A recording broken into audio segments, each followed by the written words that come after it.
My name is Luca Binyat. I am basically a conflict reporter, and I write for Truth Nigeria.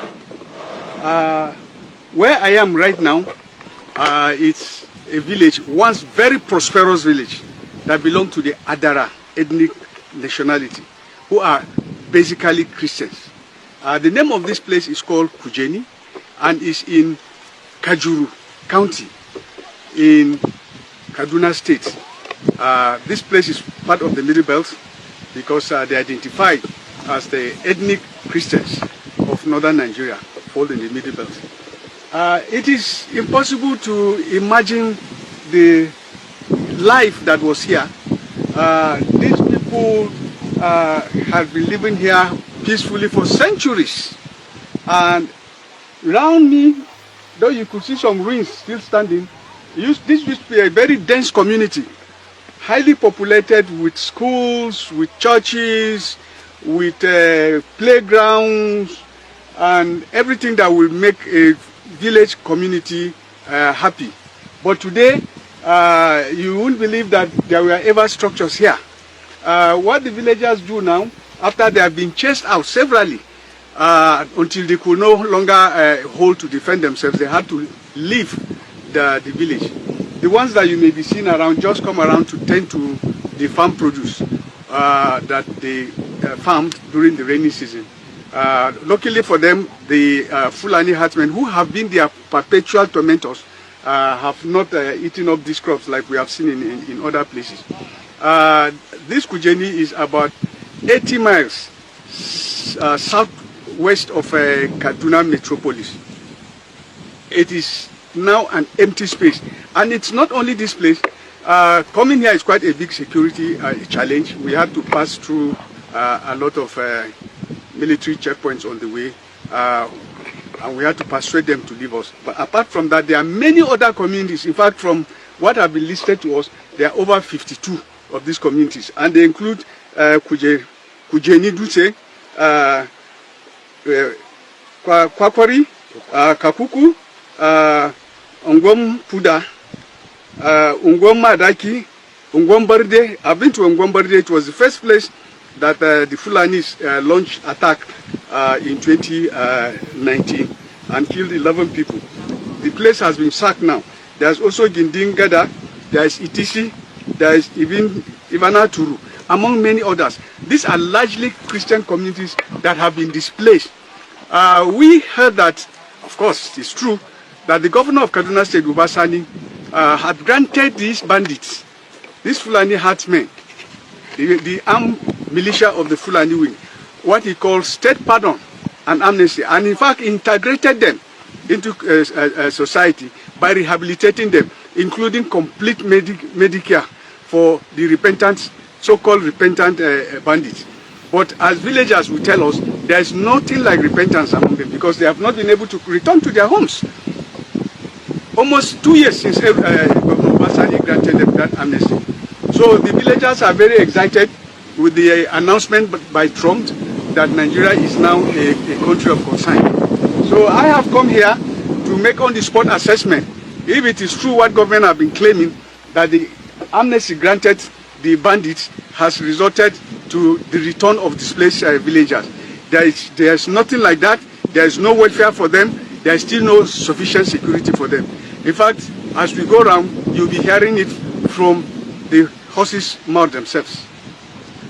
Let us move. When Christians are crying in Nigeria that there's Christian genocide in Nigeria, so many persons have the opinion that we are blowing things out of proportion. There's nothing like that. Having watched this video, are you still of the opinion that those persons, Christians, crying on a daily basis that they have been eradicated by Muslims brothers, that those persons are lying? Every Christian-dominated communities in the northern part of the country and the Middle Belt are being wiped out. All of them are now shadow of themselves. Yet, the lies of Gumi keep coming out on a daily basis just to do some damage control.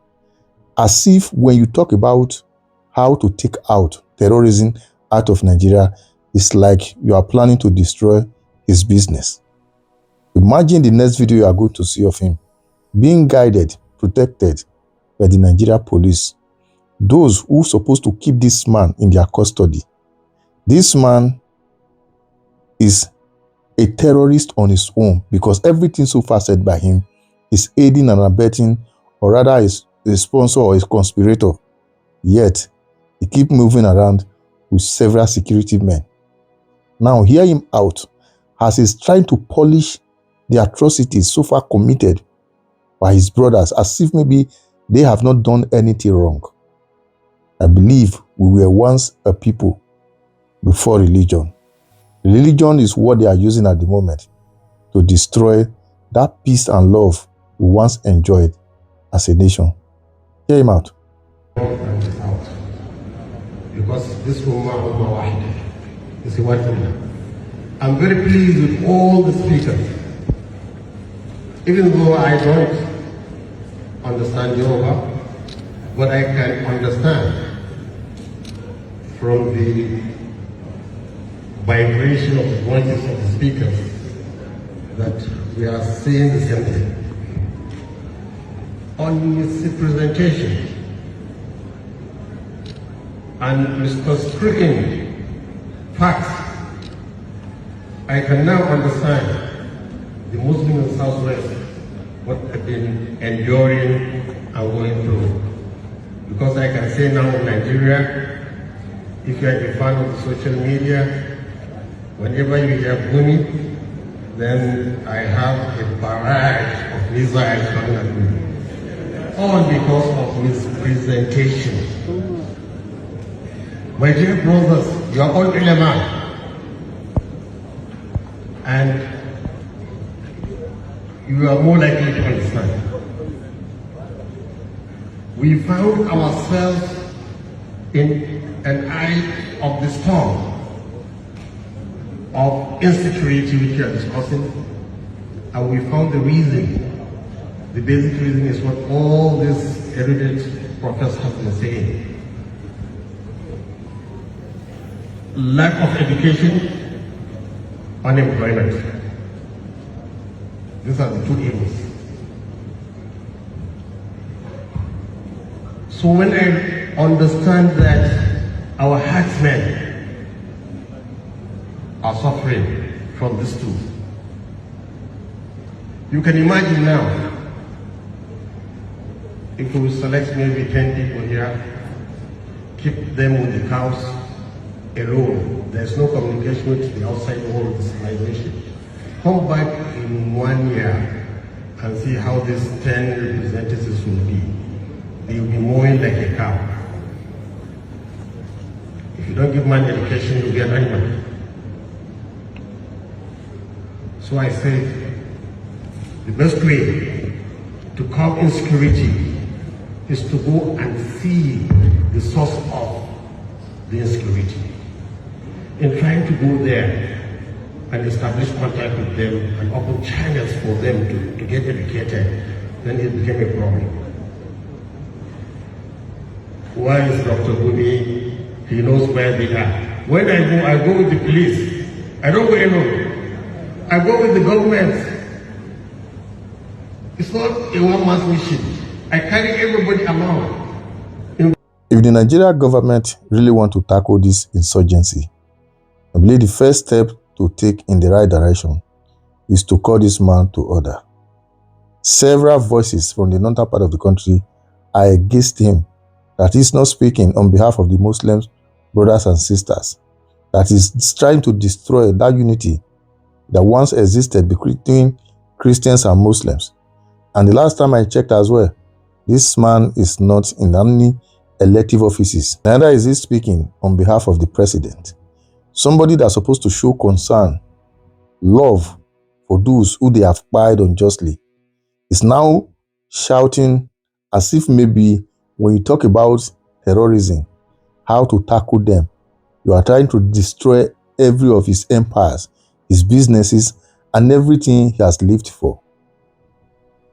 Anyway, whatever you think, drop your comment in the comment section once again, share, and follow the page. For the record, I will always insist, Nigerians, the government, He knows the problem. How to tackle this is the issue. What the presidency is afraid of is that thing I do not know.